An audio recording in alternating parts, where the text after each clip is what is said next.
విజయవాడ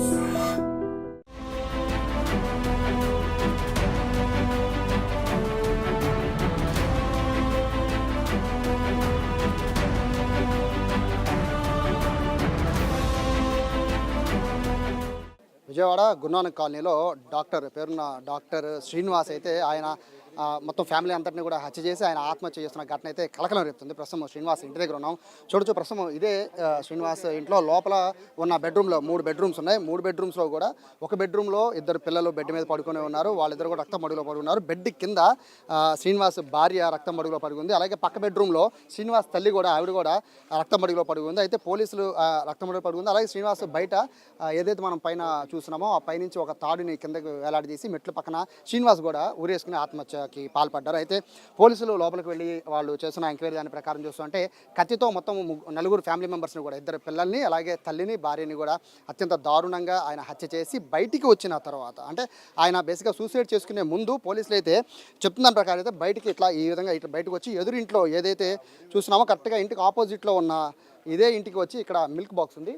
ఇదే మిల్క్ బాక్స్లో ఆయన లెటర్ ఒకటి తాళం ఒకటి, ఆయన కార్ తాళాన్ని రెండింటిని కూడా ఆయన దాంట్లో వేసేసి ఆ లెటర్లో కూడా ఈ కార్ తాళం మా అన్నయ్యకి అప్పచెప్పండి అని వేసి తెల్లవారుజామున 6:30 గంటల సమయంలో ఇదే ఇంటి దగ్గరికి వచ్చి ఇక్కడ లెటర్ వేశారు. అదే సమయంలో ఇంటి వాళ్ళు కూడా బయటకు వచ్చారు. ఇదే ఇంట్లో వాళ్ళు పాల ప్యాకెట్లు తీసుకుందామని బయటకు వస్తే ఆ పాల ప్యాకెట్లు తీసుకున్న సమయంలో లెటరు తాళం నేనే వేశానని చెప్పి ఆయన లోపలికి వెళ్ళారు. సరిగ్గా 6:30 నుంచి 7:30 మధ్యలో ఆయన నేరుగా వచ్చి సేమ్ ఇదే ఆ కార్ లోపల ఉంది. కార్ లోపల బ్యాగ్ కూడా ఉంది. ఆ బ్యాగ్ని ఆయన కార్ లోపల వదిలిపెట్టి నేరుగా 6:30 నుంచి 7 గంటల సమయంలో లోపలికి వెళ్ళానా హ్యాంగింగ్ చేసుకుని చనిపోయినట్టుగా కూడా పోలీసులు ఎంక్వైరీ తెలుస్తుంది. అయితే వీళ్ళందరూ కూడా నిద్రలోనే ఉన్నప్పుడే చంపేశారని అయితే పోలీసులు భావిస్తున్నట్టుగా చెప్తున్నారు. ఎందుకంటే ఒకరైనా కూడా కత్తితో పేక మీద అందరికీ కూడా గాయాలయ్యాయంటే ఖచ్చితంగా మిగతా వాళ్ళకి ఖచ్చితంగా సౌండ్ వినబడుతుంది. వాళ్ళు తప్పించుకునే ప్రయత్నం కానీ లేదా శ్రీనివాస్ని అడ్డుకునే ప్రయత్నం అయితే చేసి ఉండేవారు. కానీ ఇది రాత్రి సమయంలో జరిగిన ఘటనగా చెప్తున్నారు, లేదా తెల్లవారుజామున నిద్రలో జరిగిన ఘటనలు అయితే చెప్తున్నారు. హత్య చేయడానికి ముందు రోజు రాత్రే ప్లాన్ చేసినట్టుగా కూడా చెప్తున్నారు.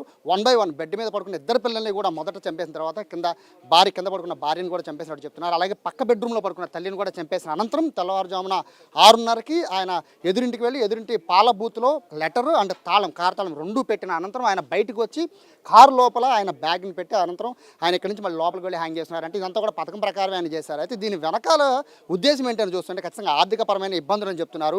ఎందుకంటే శ్రీనివాస్ ప్రముఖ ఆర్థోపెడిషన్, విజయవాడలో మోస్ట్లీ శ్రీనివాస్ అంటే తెలియని వాళ్ళు చాలామంది తెలుసు. బట్ ఆయన ఎందుకని ఇట్లా ఆత్మహత్య పాల్పడ్డారనే కోణంలో ఆరా తీస్తుంటే వాళ్ళ ఫ్రెండ్స్ కానీ కొలీగ్స్ కానీ అందరూ చెప్తున్నారు ఆయన హాస్పిటల్ పెట్టిన తర్వాత కాస్త ఆర్థికమైన ఇబ్బందులకి లోనయ్యారని, ఆర్థిక ఇబ్బందుల పరిస్థితుల్లోనే హాస్పిటల్ని రన్ చేయలేక వేరే వాళ్ళు కూడా అప్పచెప్పేసినట్టుగా తెలుస్తోంది. అయితే అప్పుల బాధ తాళలేక ఫ్యామిలీ అంతా కూడా ఆయన హత్య చేసి అనంతరం ఆయన సూసైడ్కి పాల్పడినట్టుగా తెలుస్తుంది. ప్రస్తుతం అయితే పోలీసులు అయితే ఎంక్వైరీ చేస్తున్నారు. ఇటు పడమట సిఐతో పాటు మాచవరం అలాగే మిగిలిన ఏసీపీలు డీసీపీలు అందరూ కూడా ప్రశ్న ఇక్కడికి వచ్చారు. సిపి కూడా మార్నింగ్ వచ్చి ఇక్కడ ఘటనా స్థలాన్ని పరిశీలించారు. ప్రస్తుతానికి అయితే క్లోజ్ టీము, క్రైమ్ స్పాట్స్ 2 కూడా ఇక్కడికి వచ్చాయి. మొత్తం ఘటనా స్థలాన్ని అయితే పూర్తిగా పరిశీలిస్తున్న పరిస్థితిని చూడొచ్చు. మరోవైపు శ్రీనివాస్ కారు పొద్దున ఏదైతే పాల బూతుల్లో లెటర్ని తాళాన్ని పెట్టి వచ్చాడో ఇదే కారులో నుంచి ఆయన ఏదో డ్రైవింగ్ సీట్ ఉందో డ్రైవింగ్ సీట్ పక్కన కూడా ఆయనకు ఒక బ్యాగ్ ఉంది. ఆ బ్యాగ్ని కూడా ఆయన లోపల పెట్టి ఆయన వెళ్ళిపోయారు. సో తర్వాత పోలీసులు వచ్చి దీని మొత్తాన్ని కూడా ప్రస్తుతం ఎంక్వైరీలో భాగంగా ప్రస్తుతం క్రైమ్ స్పాట్ టీం అంతా కూడా దీన్ని మొత్తం హోల్డ్ చేసిన పరిస్థితి. ఇదే కారు శ్రీనివాస్.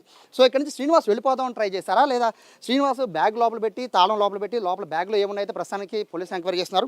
తర్వాత ఆయన లోపలికి వెళ్ళి సూసైడ్ చేసుకున్నారు అంటే కనుక ఖచ్చితంగా ఆయన ముందుగానే అంటే ఏదైతే ఇలా చంపేయాలని అప్పటికప్పుడు తీసుకున్న డెసిషన్ లాగా అయితే కనబడడం లేదు. ఆయన చనిపోవడానికి ముందే ప్రిపరేషన్ అయిపోయి ఆయన ఒక్కడే చనిపోవడం కాదు, కుటుంబం అంతా కూడా ఇబ్బంది పడే పరిస్థితి ఉంటుందని ఆలోచించి ఆయన ఫ్యామిలీ మొత్తాన్ని ఆయన హత్య చేశారనే కోణంలో అయితే ప్రస్తుతం అయితే పోలీసులు ఆలోచిస్తున్నారు. మొత్తం ఇక్కడ తోటి డాక్టర్లు ఆయనతో పాటు చదువుకున్న వాళ్ళు అందరూ కూడా వచ్చి ఇక్కడ ఈ ఘటనా స్థలాన్ని అయితే వాళ్ళ ఇంటి దగ్గరికి అయితే వస్తున్న పరిస్థితి కనబడుతుంది. పోలీసులు అయితే పూర్తిగా మొత్తం ఏరియాని అయితే పూర్తిగా బ్లాక్ చేసిన పరిస్థితి. చుట్టుపక్కల వాళ్ళందరూ కూడా ఇక్కడ వచ్చి చూసిన పరిస్థితి. ఎవరిని అడిగినా కూడా శ్రీనివాస్ చాలా మంచివాడు, ఎటువంటి ఇబ్బందులు లేవు, మరి ఎందుకు ఇట్లా చేయాల్సి వచ్చిందా అని అయితే చుట్టుపక్కల వాళ్ళు చెప్తున్నారు.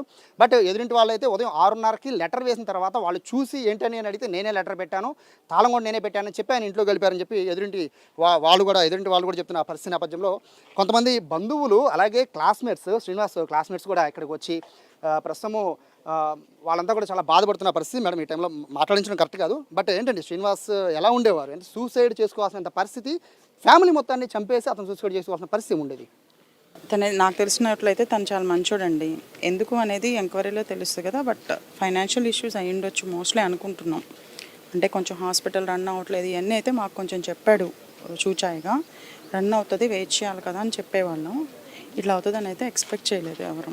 బేసిక్గా డాక్టర్స్ అంటే చాలా స్ట్రాంగ్గా ఉంటారని వింటూ ఉంటామండి. అంటే ఇట్లా ఫైనాన్షియల్ ప్రాబ్లమ్స్తో సూసైడ్ చేసుకోవడం, అంటే వాళ్ళు సూసైడ్ చేసుకోవడం కాదు, ఫ్యామిలీ అంతటిని కూడా చాలా దారుణంగా లోపల మీరు చూడలేదు కాబట్టి చాలా దారుణంగా ఉంది లోపల పరిస్థితి. అంత దారుణంగా కన్న బిడ్డల్ని, వైఫ్ని, తల్లిని కూడా చంపేసి ఆయన సూసైడ్ చేసుకోవాల పరిస్థితి, అంత డిప్రెషన్లోకి వెళ్ళిపోతున్న అవసరం ఉంది. ఫైనాన్షియల్ ఇష్యూస్ అయి ఉండొచ్చు. అంటే అలా చేశాడా అనే ఆ టైపు. తను యాక్చువల్ చాలా soft character from the beginning, MBBS నుంచి. ఎందుకు చేశాడు అనేది తెలియదు కదా.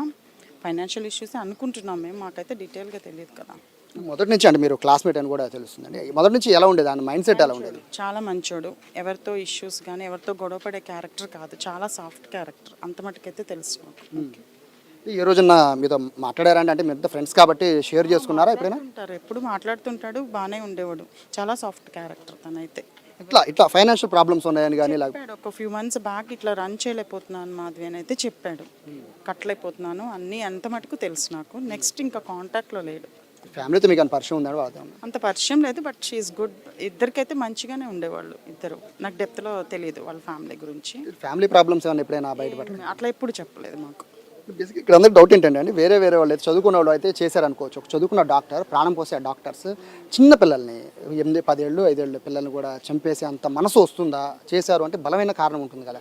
మీకు డిప్రెషన్ కూడా అయ్యుండొచ్చు కదండి. హాస్పిటల్ సరిగా రన్ అవ్వట్లేదు, అందరూ అనుకుంటారు డాక్టర్స్ అంటే ఇంత ఉంటుందని. వెనక బ్యాక్గ్రౌండ్లో ఎన్ని ప్రాబ్లమ్స్ ఉంటాయండి డాక్టర్స్ కూడా. మేబీ అది కూడా అయ్యుండొచ్చు కదా.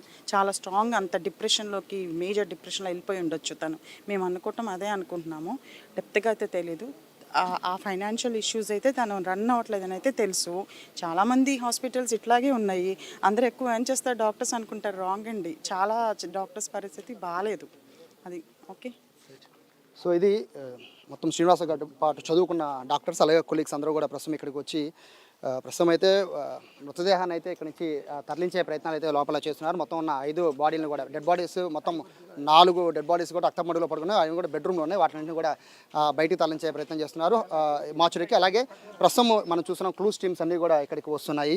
ఘటన జరిగిన ఆ ప్రాంతాన్ని అయితే పూర్తిగా పరిశీలిస్తున్న దృశ్యాలను కూడా మనం అయితే చూస్తున్నాము. రీజన్ ఏంటి, శ్రీనివాస్ ఆత్మహత్యకి అలాగే ఫ్యామిలీ మొత్తాన్ని హత్య చేయడానికి గల కారణాలు ఏంటి అనే దానిపైన అయితే మొత్తము విజయవాడ పోలీసులు అయితే ఎంక్వైరీ చేస్తున్నారు. ఎవరిని కూడా ప్రస్తుతం లోపలికి అయితే రానివ్వడం లేదు. అయితే లోపలైతే మనకు చూసిన విధంగా చూస్తే లోపలైతే 3 బెడ్రూమ్లు ఉంటే 3 బెడ్రూమ్లో 2 బెడ్రూమ్లో, ఒక బెడ్రూమ్లో తల్లిని అలాగే మిగతా బెడ్రూమ్లో భార్య, 2 పిల్లల్ని కూడా ఆయన చంపేసి బయటకు వచ్చి పైన రోప్ కట్టుకుని మరి కిందకి మెట్లు పక్కనే ఆయన సూసైడ్ అటెంప్ట్ చేశారు, ఊరేసుకుని. అంటే ఆయన ఎప్పటి నుంచో ఆయన ఈ విధంగా చేయాలని అయితే ఆలోచించుకున్నారా అనేది పోలీసులు అయితే ఎంక్వైరీ చేస్తున్నారు. ఎందుకంటే అప్పటికప్పుడు తీసుకున్న డెసిషన్లు అయితే ఇట్లా ఉండవు, బట్ తప్పించుకునే ప్రయత్నం కూడా చేసే ప్రయత్నం ఉంటుంది కాబట్టి 1 by 1 ఆయన చంపుకుంటూ వెళ్ళిపోయారు అనేది కూడా ప్రస్తుతం పోలీసులు ఎంక్వైరీ చేస్తున్నారు. దీనిపైన కేవలం ఆర్థికపరమైన కారణాలు, ఇతరత్ర కారణాలు ఏమైనా ఉన్నాయా అనే కోణంలో అయితే ప్రస్తుతం అయితే పోలీసుల ఎంక్వైరీ కొనసాగుతుంది. కెమెరా పర్సన్ విజయకృష్ణతో సాయి, డ్రీమ్ మీడియా, విజయవాడ నుంచి.